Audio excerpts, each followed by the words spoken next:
બાજુ કથાનો પ્રારંભ થઈ ચૂક્યો છે.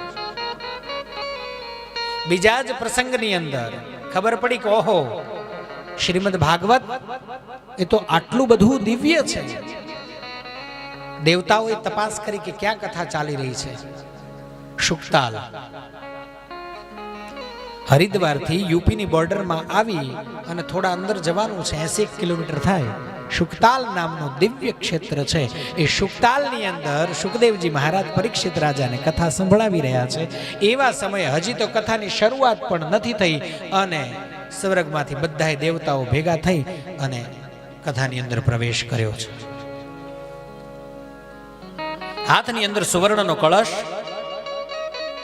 કળશ લાવી અને સુખદેવજીની પાસે મૂક્યો છે. વળી પાછો એ કળશને ત્યાંથી લઈ અને મહારાજ પરીક્ષિતની પાસે મૂક્યો અને સીધો જ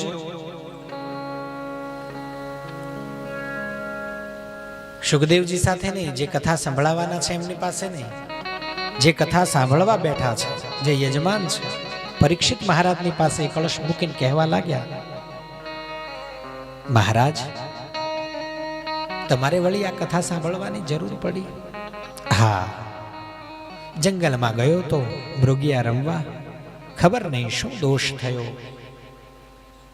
મારાથી ઋષિનો અપરાધ થયો, એનાથી શ્રાપ મળ્યો છે. તક્ષક નામનો નાગ કરડે ના કરડે એનાથી મને કઈ ફેર પડતો નથી, પણ 7 દિવસમાં મારું મૃત્યુ છે એવી મને ખબર પડી ગઈ છે.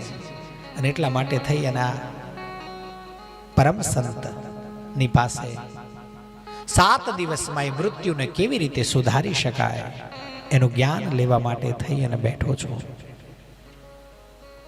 સંત પરમ હિતકારી જગત માહી, સંત પરમ હિતકારી.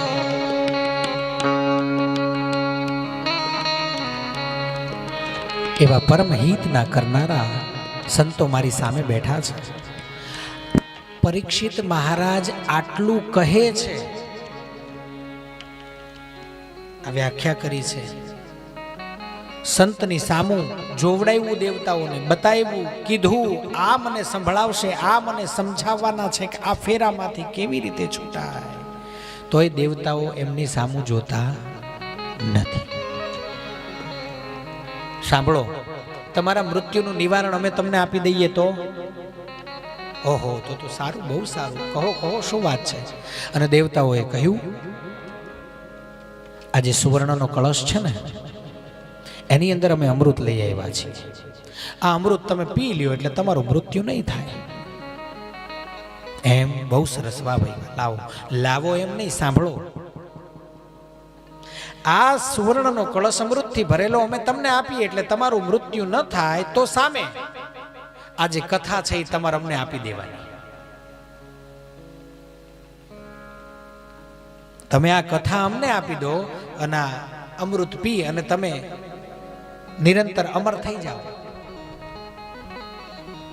પરીક્ષિત મહારાજ કહે છે, ઉભા રહો 2 મિનિટ. સુખદેવજી મહારાજની સામું પરીક્ષિત રાજાએ હાથ જોડ્યા છે. પ્રભુ, મારું માર્ગદર્શન કરો, મને આમાં સમજણ પડતી નથી. અને ત્યારે સુખદેવજી મહારાજ કહે છે, હું તને ભેદ કહી દઉં, પણ નિર્ણય તારો રહેશે.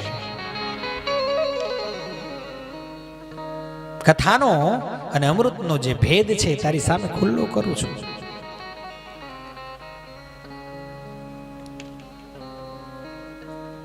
ક્વ સુધા ક્વ કથા લોકે ક્વ કાચઃ ક્વ મણિર મહાન. ક્વ સુધા, ક્યાં અમૃત, ક્વ કથા, અને ક્યાં આ કથા.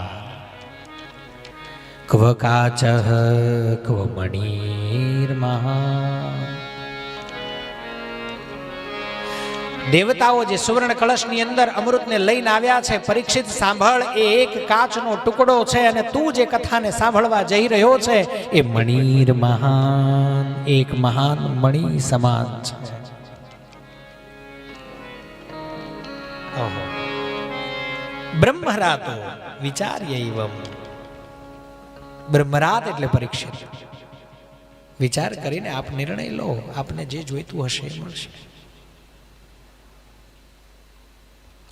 પરીક્ષિત મહારાજે ફરી પ્રાર્થના કરી, બાપજી આપ જ નિર્ણય લો ને, મને નહીં ખબર પડે પણ મને કથા જોઈએ છે. આટલું બોલતા સુખદેવજીના મનની અંદર હરખ થયો અને દેવતાઓને ત્યાંથી હાંકી કાઢ્યા છે. જો હવે આને મૂર્ખતા કહેવાય.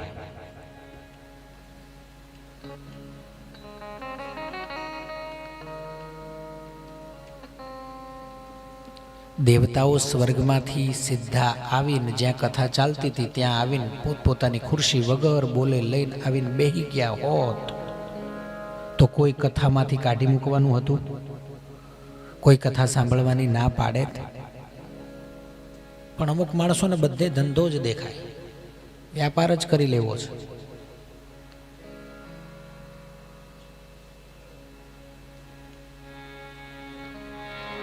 સુખદેવજી મહારાજ વિક્રય કરવા આવેલા, એટલે લેવે જ એ તમે અમૃતની કરતા હશો પણ અમે કથાની નથી કરતા, એમ કહી અને દેવતાઓને ત્યાંથી હાકી કાઢ્યા છે. કહેવાનો અર્થ એવો છે, શ્રીમદ ભાગવતી વાર્તા સુરાણામપી દુર્લભમ, દેવતાઓને પણ આ દુર્લભ છે એવું આપણને અહીંયા મળ્યું છે. કૃષ્ણ કનૈયા કી જય.